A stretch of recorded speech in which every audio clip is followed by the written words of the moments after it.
सतनाम साहिब बंदगी सभी भक्त आत्माओं को, सभी साधु संत समाज को। आज आपके इस सवाल का सबसे बड़ा जवाब यानी बहुत ही गहराई से आपको समझना है, सदगुरु कबीर साहब के ज्ञान की सच्चाई क्या है, अर्थात उनका ज्ञान कैसा है और उनका ज्ञान है क्या। अर्थात आप लोगों को संसार में लोग कबीर पंथी बना देते हैं, यानी आप लोगों को कबीर पंथी मार्ग में लगा देते हैं और पता चलता है कि आप लोग आज तक कबीर पंथ के ज्ञान को समझे ही नहीं। तो इस वीडियो को देखने के बाद आपको समझ में आ जाएगा कि हम कबीर पंथी ही हैं, हम मतलब कबीर साहब के बताए अनुसार ही मार्ग पे चल रहे हैं या फिर मनमानी कर रहे हैं। तो आपको सबसे पहले सदगुरु कबीर साहब की ही वाणी की इस शब्द को परखना है जो हम आपको बताने जा रहे हैं। साहब ने जिस प्रकार से कहा है, एकै साधय सब सधय सब साधय सब जाय, माली सींचे मूल को फूले फले अघाय। तो आपको ठीक से यहाँ पर समझना, एकै साधय सब सधय सब साधय सब जाय। ये सदगुरु कबीर साहब ने किस प्रकार से समझाया है। मतलब एक सतपुरुष परमात्मा, महाचेतन सतपुरुष परमात्मा की आराधना भक्ति करो और उसे ही पाने की कोशिश करो, उसे ही जानने का प्रयास करो, जिससे आपको मोक्ष संभव है।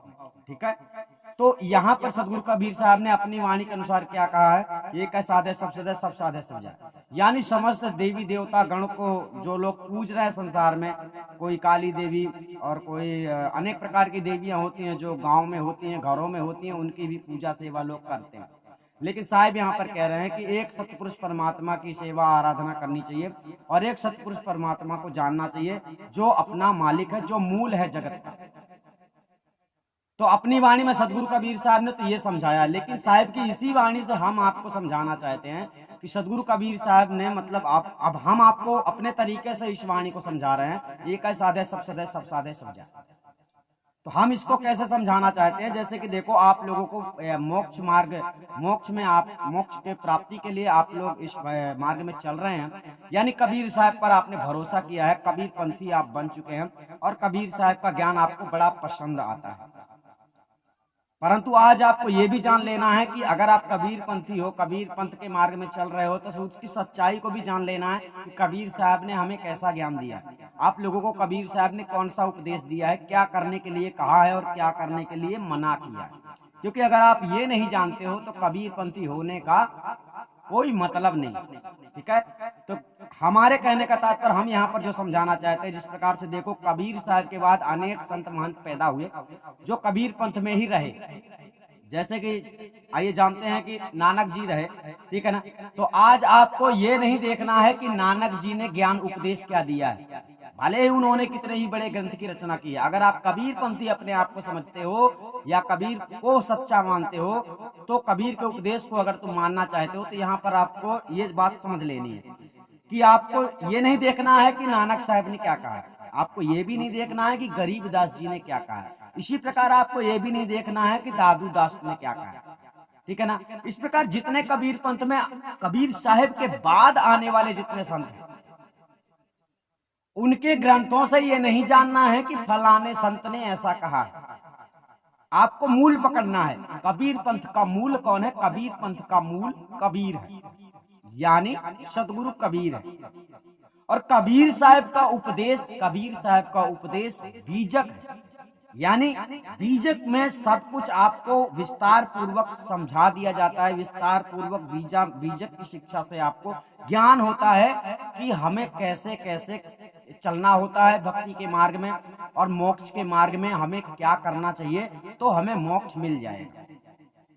तो कबीर ज्ञान की सच्चाई देखो, ये नहीं है जो लोग किसी प्रकार का जंत्र मंत्र देकर बोलते हैं कि इसे जपते रहो तो तुम्हें मोक्ष मिल जाएगा। किसी भी प्रकार का मंत्र कोई भी देता है और बोलता है कि इससे मोक्ष हो जाएगा, इसको जपते रहो, सदगुरु की कृपा होगी, यानी अनेक प्रकार से आप लोगों को केवल कबीर पंथ में आप लोगों को भटकाया जाता है, यानी सही रास्ता नहीं बताया जाता है कि सदगुरु कबीर साहब ने ये उपदेश दिया। तो आप लोगों को सबसे पहले मूल को पकड़ना है। तो मूल को आप अच्छी तरह से समझ लो कि मूल को भी समझो अच्छी तरह से। सबसे पहले मूल में हम चलते हैं तो सबसे पहले मूल हमने बताया सदगुरु कबीर साहब। तो इस ज्ञान को जो मोक्ष का रास्ता बताने वाले सदगुरु कबीर साहब हैं, तो वो मूल हैं। तो आपको ये जानना है कि कबीर साहब ने क्या बताया है। नानक जी, गरीबदास, दादू साहब, अनेक जितने संत धरती में और पैदा हुए हैं कबीर साहब के बाद, यानी जो कबीर साहब के बाद ज्ञान प्रसार किया है, उन लोगों की बातों में आपको विशेष ध्यान नहीं देना है। विशेष आपको ध्यान देना है आज भी सदगुरु कबीर साहब के वचनों को। तो हालांकि आप लोग मतलब असमर्थ हैं कबीर साहब की वाणियों को समझने में, पहचानने में, इसलिए आप लोगों के साथ हमेशा ही धोखा होगा। क्यों? क्योंकि आप लोग मूल को छोड़कर शाखाओं में लटक रहे हैं। तो शाखाओं में जब तक लटकेंगे तो शाखाओं का कोई भरोसा नहीं, कब टूट जाए और कब गिर जाए और कब तुम उसके नीचे दब जाओ। कहने का तात्पर्य, तुमने सोचा था कि हमें मोक्ष मिलेगा, लेकिन तुमने मार्ग ऐसा पकड़ा है जो सदगुरु कबीर साहब ने नहीं बताया। तो कबीर साहब के ज्ञान की वही असलियत सच्चाई है कि सबसे पहले आपको जान लेना होता है कबीर साहब ने क्या दिया है, उपदेश में क्या दिया। तो सदगुरु कबीर साहब ने अपने उपदेश में सबसे पहले तो जीवों को सत्य मार्ग में चलने की शिक्षा दी है कि संसार में अपनी रहनी गहनी को संभाल कर रहना है। संसार को आपको ये समझ लेना है कि नश्वर संसार है, इस नश्वर संसार से प्रीत नहीं लगाना है। कोई भी हो आपका, आपके परिवार से, यानी कोई भी हो, आपको उतनी प्रीत इस संसार के मोह माया में नहीं लगाना है जितनी प्रीत आपको अपने प्रीतम परमात्मा में लगाना है। यानी जैसे आप अपने बेटे के लिए, अपने माँ के लिए, अपने भाई के लिए, अपने रिश्तेदारों के लिए आप कुछ न कुछ करते हैं और बहुत कुछ कर सकते हैं, लड़ जाते हैं, मर जाते हैं, इसी प्रकार से एक बार तुम्हें ये जानना है निश्चित रूप से कि आपको परमात्मा के लिए मरना है, परमात्मा के लिए मरना है। यानी एक सत्य का मार्ग है, ये सत्य मार्ग में चलना ही बड़ा कठिन है। तो सदगुरु कबीर साहब ने ऐसा सिद्धांत बताया है कि जो घर फूके आपनो सो चले हमारे संग। यानी आपको अपने घर में ये जो संसार है, ये संसार में तुम रह रहे हो, अभी ये तुम्हारा घर है। तो इस घर को तुम्हें छोड़ना है, तो निश्चित रूप से आपको इस घर से, इस भवसागर से इस स्नेह को हटाना होगा, अपना स्नेह परमात्मा में लगाना होगा। तो सबसे पहली बात आपको ये जान लेना है कि परमात्मा में तो तुम्हें लगाना है, तो परमात्मा को जानना भी है। और परमात्मा को जानने के लिए इस संसार में लोग क्या करते हैं, आप लोगों को उल्टी सीधी शिक्षा देते हैं। कोई तो कहता है कि ध्यान करना है और ध्यान करने से परमात्मा का सूरत आत्मा का ज्ञान हो जाएगा, यानी आत्मा का ज्ञान हो जाएगा। आत्मा कैसी है? आप इतने बड़े हो गए, 40 साल के हो गए, 45 साल के हो गए, आज तक आत्मा का ज्ञान नहीं हुआ। किसी ने तुमको बैठना सिखा दिया तो आत्मा का ज्ञान हो जाएगा। ये आप लोगों का केवल भ्रम है, ये सत्य नहीं है। क्यों? क्योंकि सदगुरु कबीर साहब ने आत्मज्ञान करवाया, कोई सुमिरन नहीं समझाया। मतलब जो आप लोगों को संसार में कबीर पंथी में भी बहुत लोग सुमिरन समझाते हैं, पता नहीं कैसे कैसे समझाते हैं। कोई बोलते हैं सतनाम है तो इसे मुख से नहीं बोलना है, केवल मन में सुमिरन करना है। कोई तो बोलता है ब्रह्मरंध्र में ध्यान लगाना।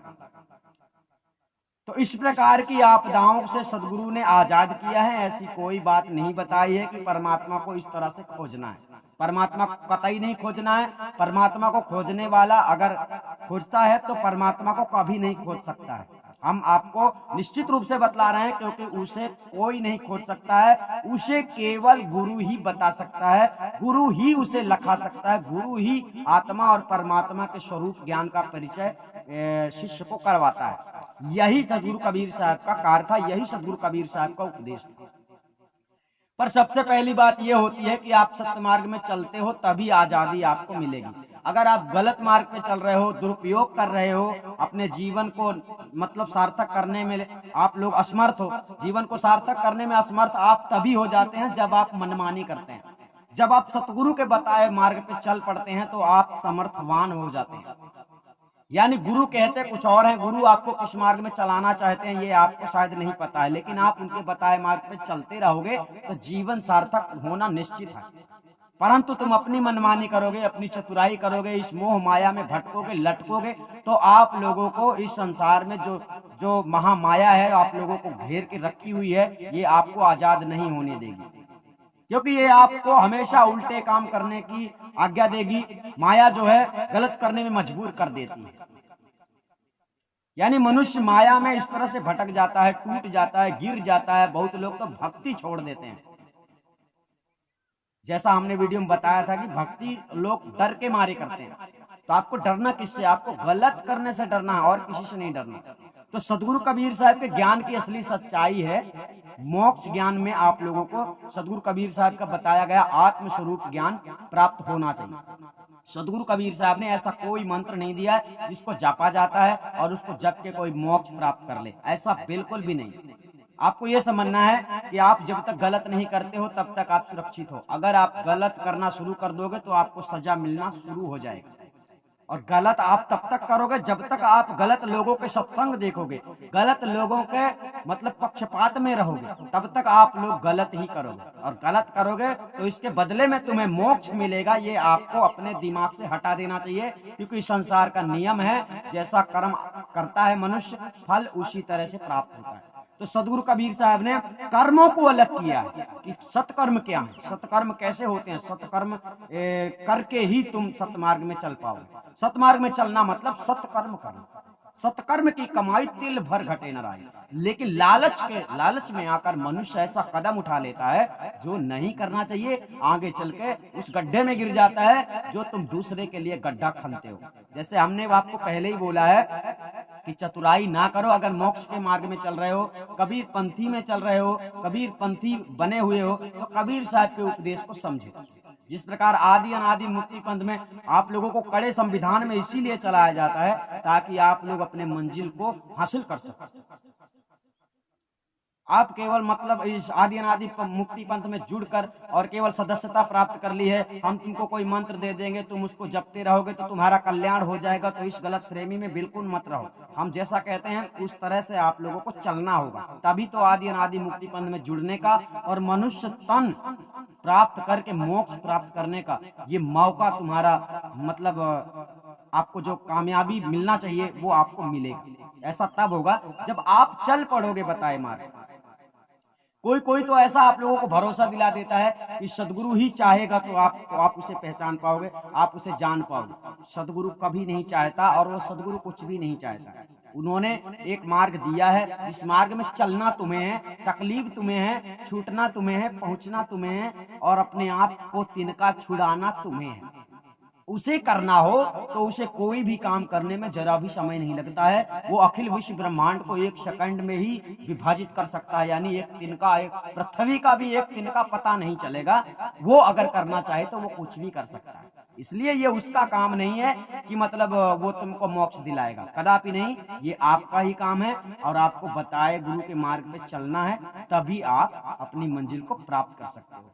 तो कबीर साहब के पंथ में अगर आप लोग हैं, कबीर साहब को मानते हैं, कबीर साहब को पहचानते हैं, कबीर साहब के ऊपर विश्वास करते हैं, तो आपको कबीर साहब के ज्ञान को समझना चाहिए कि कबीर साहब ने क्या कहा है। और अन्य संतों महंतों की वाणियां जो लोग आपको सुनाते हैं और बताते हैं, ये वास्तव में आप लोगों को कभी सार शब्द महाचेतन सतपुरुष परमात्मा के दर्शन नहीं करा सकते। ये आप लोगों को केवल और केवल भटकाएंगे और आपको उलझन में रखेंगे, धोखे में रहोगे और आदि अनादि मुक्ति पंथ में नहीं आ पाओगे। अंत समय में आप वहीं जाओगे जहां आप जाना नहीं चाहते। तो इसीलिए अपने जीवन को धोखे में ना रखें। सदगुरु कबीर साहब का असली ज्ञान जानने के लिए कबीर गुरु ज्ञान चैनल में आपको जाना है, जिस चैनल में जाने के बाद में आपको असली कबीर साहब ने क्या सच्चाई बयान की है, क्या बतलाया है। साहब ने हमेशा यही कहा है, भेदी गुरु को खोज ले, वस्तु हाथ की हाथ। वो वस्तु कौन है जो तुम्हें मिल नहीं रही है? वस्तु है आत्मज्ञान, परमात्मा ज्ञान। परमात्मा को जानते नहीं हो, उसे जानना है, उसे कहीं खोजना नहीं। अगर कोई खोजने की बात करता है, इसका मतलब है कि वो आपको मूर्ख बना रहा है और आपको मूर्ख नहीं बनना है। इसलिए आपको जब भी कोई बात समझ में ना आए तो आप संपर्क करके भी जानकारी ले सकते हैं। सतनाम साहिब बंदी, हम आपको फिर मिलेंगे। हमने आपको बतलाया है कि सदगुरु कबीर साहब के ज्ञान की सच्चाई क्या है। तो सच्चाई यही है कि सदगुरु कबीर साहब ने आत्म ज्ञान करवाया है और आत्म ज्ञान आदि अनादि मुक्ति पंथ में करवाया जाता है। जी हाँ, फिर हम आपको मिलेंगे। सतनाम साहिब बंदी, अधिक जानकारी के लिए आप संपर्क कर सकते हैं।